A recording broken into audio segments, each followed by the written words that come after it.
ये कहानी है काव्या की, एक ऐसी लड़की की जिसने जिंदगी में सबसे पहले दुख देखा, फिर अपने हाथों से अपनी किस्मत बनाई। काव्या अपना सामान पैक कर रही थी। इसी वक्त इसकी चाची आ जाती हैं।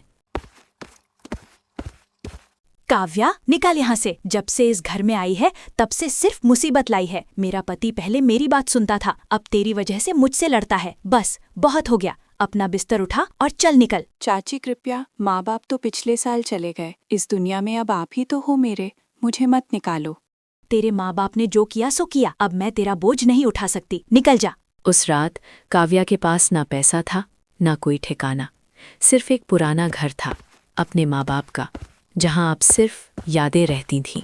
घर में ताला लगा हुआ है, पर अब कोई और जगह नहीं जाना, यही मेरा घर है, यही रहना है।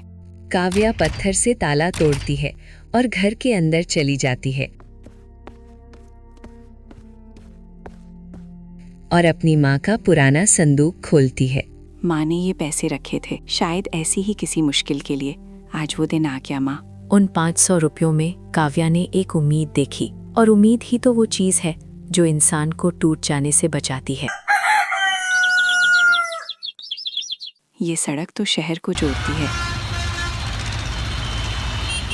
दिन रात गाड़ियाँ चलती हैं, पर आसपास कोई ढाबा नहीं, कोई दुकान नहीं। माँ कहती थी मेरे हाथों के खाने में जादू है, तो क्यों ना मैं यहाँ एक छोटा सा चूल्हा जलाऊं। ट्रक वाले भाइयों को घर जैसा खाना मिलेगा और मेरी रोजी भी चल जाएगी। काव्या के पास ना सरमाया था, ना कोई मदद करने वाला, सिर्फ एक आइडिया था, और कभी कभी एक सही आइडिया ही काफी होता है। काव्या जंगल में लकड़ियाँ बीनती है। उसकी वजह से सारी लकड़ियाँ गीली हो गई हैं, कांटे हाथों में चुभ रहे हैं, पर रुकना नहीं है। अगर आज लकड़ियाँ नहीं मिली तो कल चूल्हा नहीं जलेगा, और चूल्हा नहीं जलेगा तो रोटी नहीं बनेगी, और रोटी नहीं बनेगी तो ठीक है, दर्द होता है तो होने दो, रुकना नहीं है। शाम तक काव्या लकड़ियाँ लेके घर वापस आती है। हाथ लाल हो गए हैं, पर चेहरा पक्का है। कोई बड़ा सेटअप नहीं, कोई साइन बोर्ड नहीं, सिर्फ एक चूल्हा, एक कढ़ाई और एक लड़की जिसने थकना सीखा ही नहीं था। काव्या के पास एक ड्राइवर आता है और बोलता है, आए छोरी, बहुत अच्छी खुशबू आ रही है, क्या बनाया है? भैया, आलू की ताज़ी सब्जी है, गरम रोटियां हैं, मटके का ठंडा पानी भी है, आइए बैठिए। बैठने की जगह यहाँ?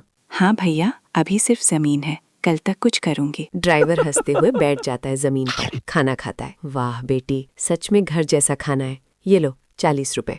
और सुन, अगर बैठने की जगह हो जाए तो तेरी बहुत अच्छी कमाई होगी। तेरी माँ का नाम क्या था? सवित्री।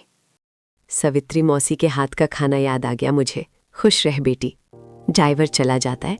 काव्या के हाथ में 40 रुपए हैं, आंखें भर आई हैं। माँ, तूने सच कहा था, तेरे हाथों में जादू था, अब वो जादू मेरे हाथों में आ गया।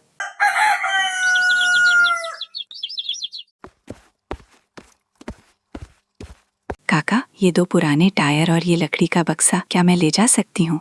आपके किसी काम के नहीं है, पर मेरे ढाबे पर बैठने के काम आ जाएंगे। ले जा बेटी, पर इतनी दूर इन भारी चीजों को कैसे ले जाएगी अकेले? बस काका, आप ना मत करना, मैं ले जाऊंगी। काव्या टायर लेकर आ जाती है। कोई भी चीज की कीमत नहीं देखती थी काव्या, सिर्फ काम का सोचती थी। जुगाड़ ही उसका हथियार था।